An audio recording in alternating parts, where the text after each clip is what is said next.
रविवार का दिन बागेश्वर धाम और धीरेन्द्र कृष्ण शास्त्री के लिए काफी अहम होगा। एक हफ्ते के अंदर पीएम मोदी और राष्ट्रपति का बागेश्वर धाम पहुंचने के पीछे कई संदेश छिपे हुए हैं। सियासी तौर पर भी इसे काफी अहम माना जा रहा है। धीरेन्द्र कृष्ण शास्त्री ठीक उसी तरह से हिंदुत्व के पोस्टर बॉय बन सकते हैं जैसे कुछ सालों पहले बाबा रामदेव को सनातन का पोस्टर बॉय माना जाता था। आप देखिए, जेलेंस्की की बात पुतिन से नहीं होती, पुतिन की बात ट्रंप से नहीं होती जी। एक अपना प्रधानमंत्री है जो यूक्रेन में भी बात करता, पुतिन से भी बात करता और ट्रंप से भी हाथ मिलाता। जी जी जी जी। इसको कहते हैं विश्वामित्र के भारत में विश्वामित्र की भूमिका। क्या धीरेन्द्र कृष्ण शास्त्री हिंदुत्व के नए पोस्टर बॉय बनने जा रहे हैं? इसकी संभावना तो कई दिनों पहले से ही जताई जा रही थी, लेकिन अब इस पर मोहर लगती दिख रही है। रविवार को बागेश्वर धाम में पीएम नरेंद्र मोदी के कार्यक्रम से कई संकेत मिल जाते हैं। न केवल प्रधानमंत्री बल्कि राष्ट्रपति का भी एक हफ्ते के अंदर बागेश्वर पहुंचना खासी अहमियत रखता है।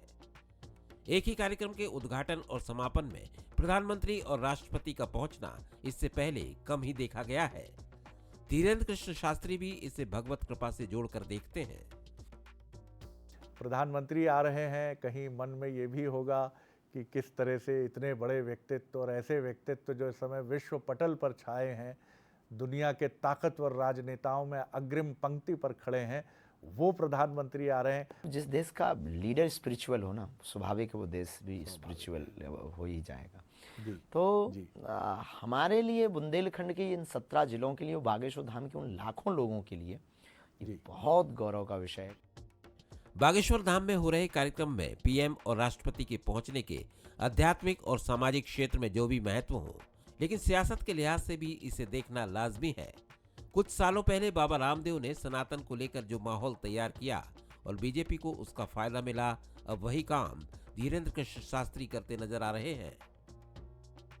पिछले दिनों उन्होंने जिस तरह से सनातन हिंदू एकता पदयात्रा निकाली और उसमें जात पात की करो विदाई, हम सब हिंदू भाई भाई का नारा दिया, उसे कांग्रेस के संविधान बचाओ अभियान का जवाब माना गया।